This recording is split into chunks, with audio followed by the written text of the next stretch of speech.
Los Angeles, 2024. The invitation arrived on a Tuesday morning, slipped under my apartment door while I slept. No envelope, no postage, just a thick cream-colored card with embossed lettering. You are invited to audition Silver Lake Productions, role, lead, The Reflection. Location 1847 Laurel Canyon Boulevard. Time, midnight, October 13th. Come alone, bring your mirror. I'm Marcus Steele, not that you'd know the name.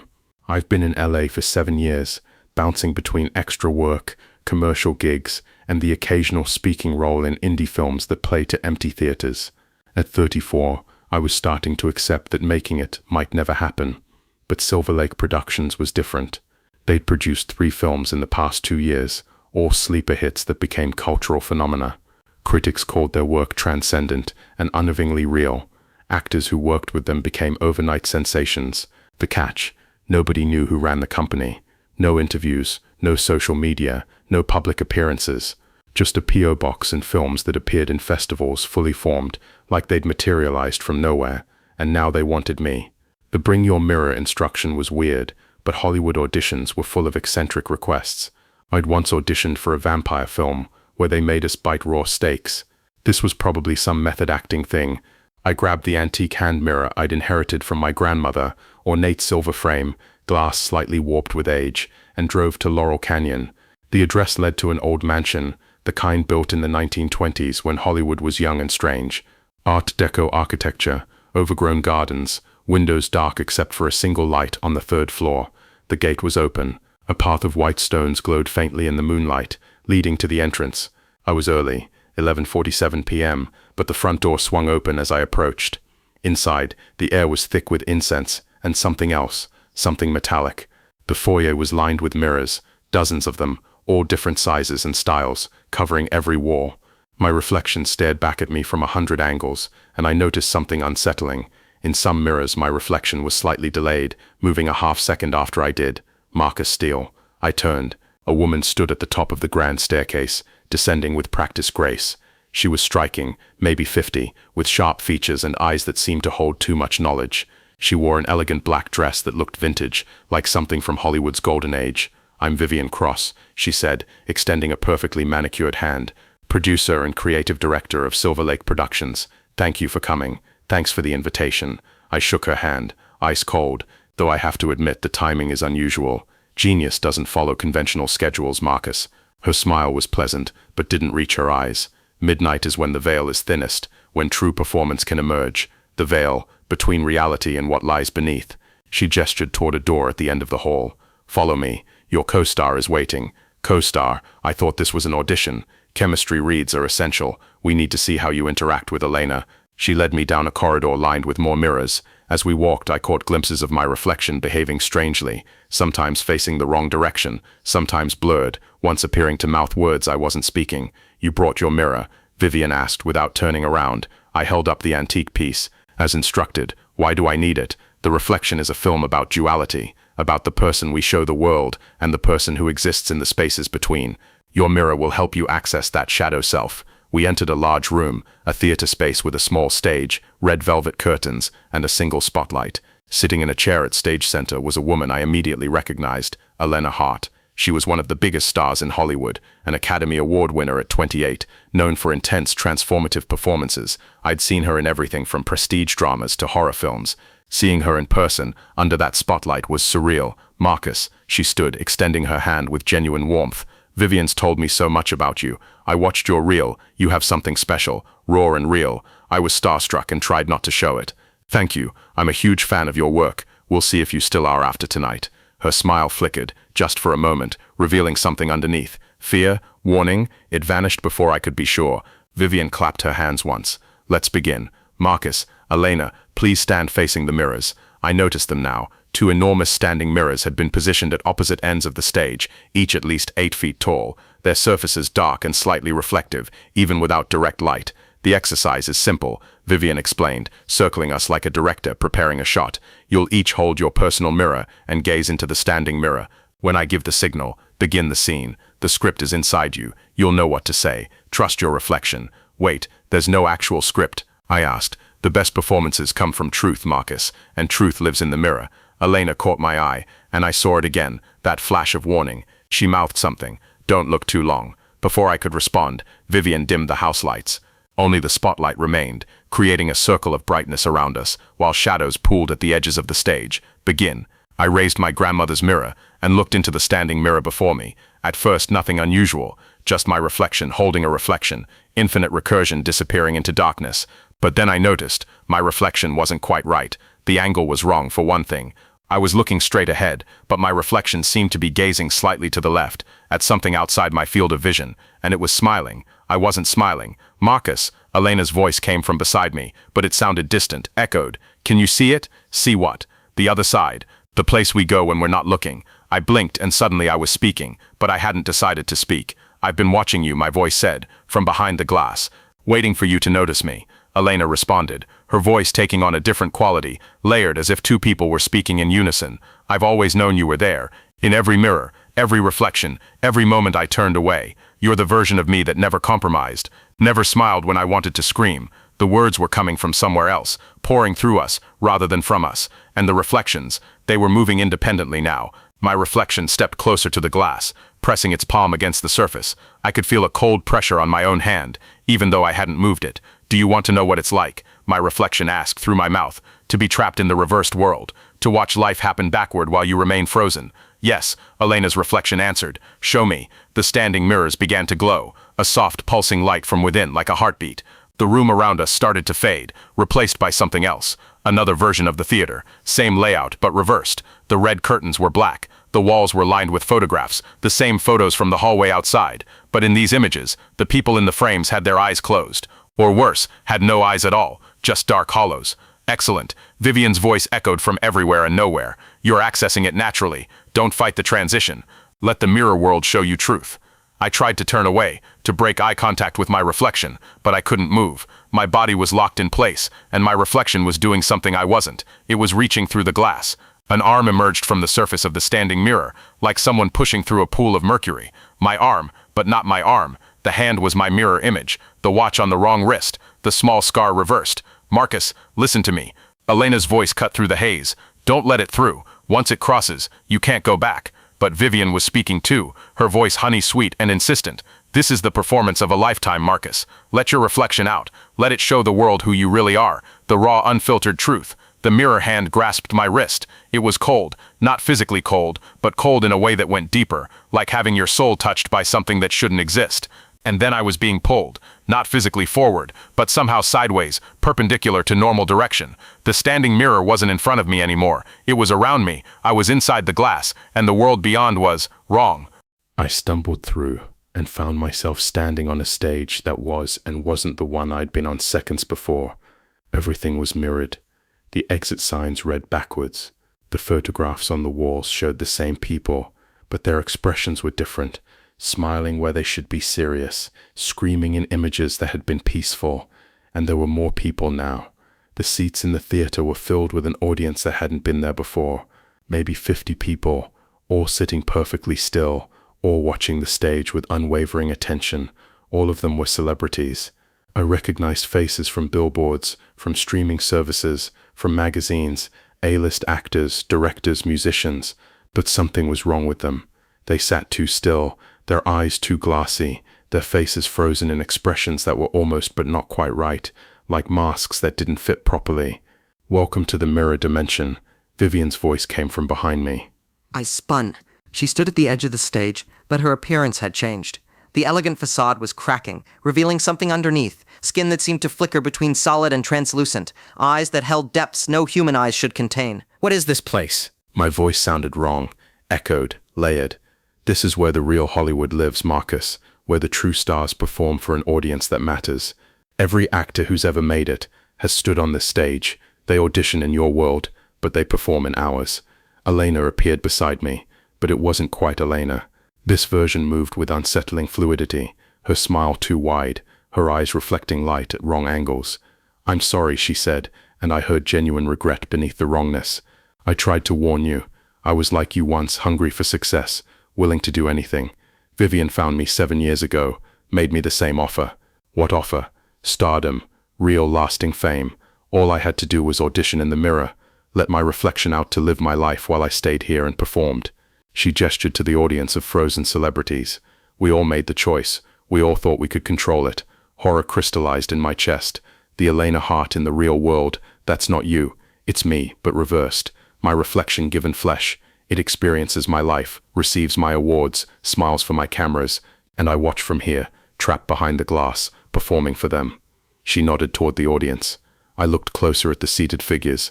Now I could see it. They weren't watching the stage at all. Their eyes were blank, unseeing. They were shells, empty vessels. What happened to them? Vivian answered, her voice taking on that multiple-layered quality. They stopped performing, lost their passion. When that happens, we have no use for them. Their reflections continue living their lives. But here, in the true theater, they're just set dressing. You're insane, all of you. I'm leaving. I turned to run, but the stage had no exits. The doors I'd entered through were gone, replaced by more mirrors, each one showing a different version of myself. Younger, older, successful, broken, alive, dead. There's no leaving the mirror dimension, Marcus, Vivian said. Not once you've crossed the threshold, but I'm offering you a choice. The same choice I've offered every performer here. She gestured, and a door appeared in the darkness. Not a physical door, but a frame of light, and beyond it I could see my apartment, my life. But I was there, another me, sleeping in my bed, my reflection, waiting to step out of the glass and replace me. Let your reflection live your life, Vivian continued. It will audition for roles you'd never get, win awards you'd never reach, experience success beyond your dreams. All you have to do is stay here and perform for us. Give us your art, your truth, your soul, and we'll give your reflection everything you've ever wanted. And if I refuse, her smile turned cold, then you'll join our audience, forever aware, forever watching, forever unable to participate, a fate worse than death, to be conscious but powerless, trapped in the space between reality and reflection.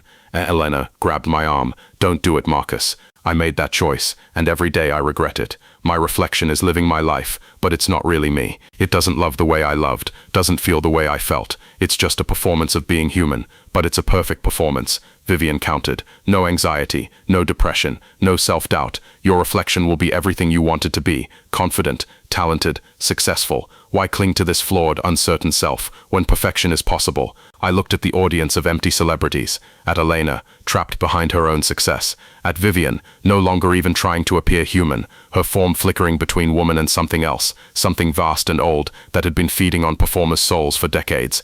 And I looked at my reflection, standing in the doorway of light, eager to take my place. It smiled at me, my smile but perfected, without the years of rejection and failure weighing it down. What do you say, Marcus? Vivian asked. Will you give us your performance? I thought about 7 years of struggle, every audition I'd failed, every role I'd lost to someone more connected, more talented, more lucky. Every night I'd lain awake wondering if I should give up and go home. My reflection could have all of that, the success, the recognition, the validation I'd craved for so long. All I had to do was surrender myself.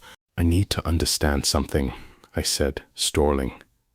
How does this work? How do you trap souls in mirrors? Vivian seemed pleased by the question, like a professor with an interested student. Mirrors aren't just reflective surfaces, Marcus. They're thresholds. Humans have always known this. That's why you cover mirrors after death, why you fear breaking them. Every culture has myths about what lives on the other side. She gestured to the space around us. This dimension exists, in the space between reflection and reality. Every time someone looks in a mirror, they create a tiny bridge. Most people never cross it. They see their reflection and look away. But performers, actors, artists, you're different. You practice being someone else. You invite the mirror to show you different versions of yourself, and you exploit that. We offer a transaction. Your reflection lives your life better than you ever could. And in return, we get your authentic performance, the raw, unfiltered soul of an artist, performing eternally in our theater. It's symbiotic. Beautiful, really. Elena's hand tightened on my arm. It's a lie, Marcus. The performance never ends. You'll be here for decades, centuries maybe, forced to act out every emotion, every scene they demand. And your reflection will slowly forget it was ever you. It'll become you, completely. You'll just be a ghost haunting your own life. I looked at my reflection again, standing in that doorway of light. It waved at me, mocking, and I understood something. My reflection was just as trapped as I would be. It might experience my success, but it would be empty success, a performance without genuine feeling, a life without authentic joy or pain. We'd both be imprisoned, just in different cells. What if I don't choose? I asked. What if I refuse both options? Vivian's expression darkened. There is no third option. You've crossed the threshold. You're already in the mirror dimension. Either you perform for us willingly, or we make you join our audience. But I'm still holding this. I raised my grandmother's mirror. I'd somehow kept hold of it during the crossing. In its old warped glass, I saw something the standing mirrors didn't show. The truth behind Vivian's form. She wasn't a person at all. She was a void wearing a skin of light and stolen performances. A parasitic entity that had learned to mimic humanity by consuming actors' souls. And the dimension around us wasn't solid. It was constructed from belief, from the collective imagination of everyone who'd ever looked in a mirror and wondered about the person staring back. You're right about one thing, I said, my mind racing. Mirrors are thresholds, and performers understand something most people don't. What's that? Vivian asked, her form starting to crack, revealing the darkness beneath. That every performance is a choice. Every character is a mask we choose to wear. You think you can trap me by offering my reflection freedom? I looked at my grandmother's mirror again, at the warped, honest reflection it showed. But I've spent 7 years in LA learning the most important lesson an actor can learn. And what lesson is that? That I'm not my reflection. I'm not the perfect version of myself, or the failed version, or any single version. I'm the person who chooses which face to show. I turned to Elena. You said you can't leave because you agreed to perform, but did you ever try refusing to act? Her eyes widened. What? A performance requires participation. What if we just stop? Vivian moved toward us, her form now clearly inhuman, a writhing mass of darkness wearing a beautiful face like a mask. You can't refuse. The contract is sealed. You cross the threshold. Contracts require consent, I said, and I never signed anything. I was tricked into crossing. That makes this whole thing null and void. I smashed my grandmother's mirror against the stage floor. The effect was immediate and dramatic. The old glass shattered, and the fragments showed 1,000 different truths, versions of this moment playing out in infinite variations.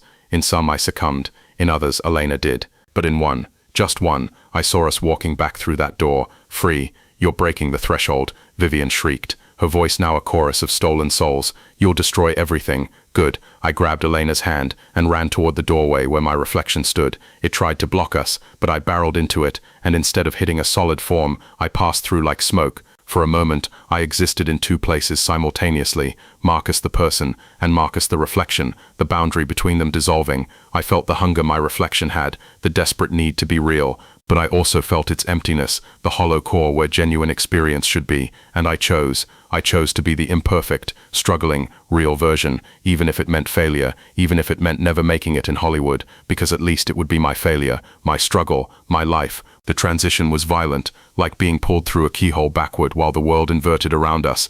I felt myself being ripped away from the mirror dimension, reality reasserting itself with painful force. I slammed back into my body in the real theater, gasping, falling to my knees. Elena collapsed beside me, coughing, her hands shaking. The standing mirrors exploded. Glass erupted outward in a crystal storm, fragments catching the light like 1,000 falling stars. Through the chaos, I saw them, glimpses of faces pressed against the breaking glass, souls trapped for decades, finally seeing a way out. Vivian's scream echoed from somewhere beyond reality, fading as the dimensional threshold sealed itself. When the glass settled, we were alone in the real theater, just us, the stage, and the ordinary mirrors on the walls, now showing nothing but accurate, boring reflections. Is it over? Elena whispered. I think so. She looked at me with tears streaming down her face, real tears, the first genuine emotion I'd seen from her all night. Thank you. I've been trapped for 7 years, split between here and there, never fully in either place. When you broke the mirror, you broke the binding. What happens now? I don't know. My reflection has been living my life for so long. Will I even remember how to be myself? She laughed, a broken sound.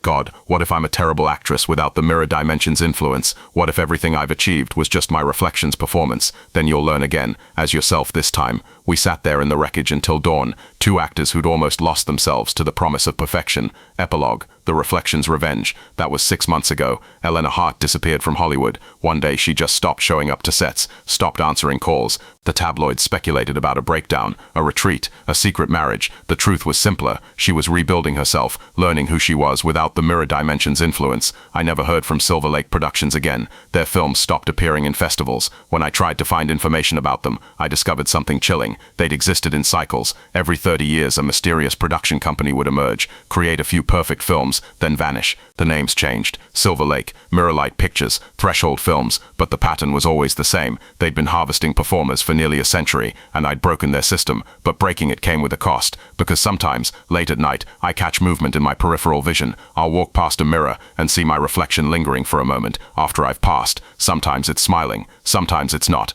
The reflection I left behind in the mirror dimension, it didn't die when I escaped. It's still there, trapped in that reversed world, angry at being denied the chance to live my life, and it's learning to push through. Last week, I woke up with bruises I didn't remember getting. Yesterday, I found a note on my bathroom mirror, written in condensed steam. You stole my life. I want it back. I don't look in mirrors anymore, not if I can help it. When I do, I make sure to look away quickly, before my reflection has time to do anything I'm not doing, because here's what I've learned. Breaking the threshold didn't destroy the mirror dimension, it just made the walls between dimensions thinner, and my reflection, the perfect version of me that almost escaped, is still trying to cross over. It's patient, it's getting stronger, and one day, when I'm tired or distracted, or just unlucky, I'll look in a mirror for a moment too long, and it will pull me back through. Only this time, there won't be anyone to break the glass and set me free. The end.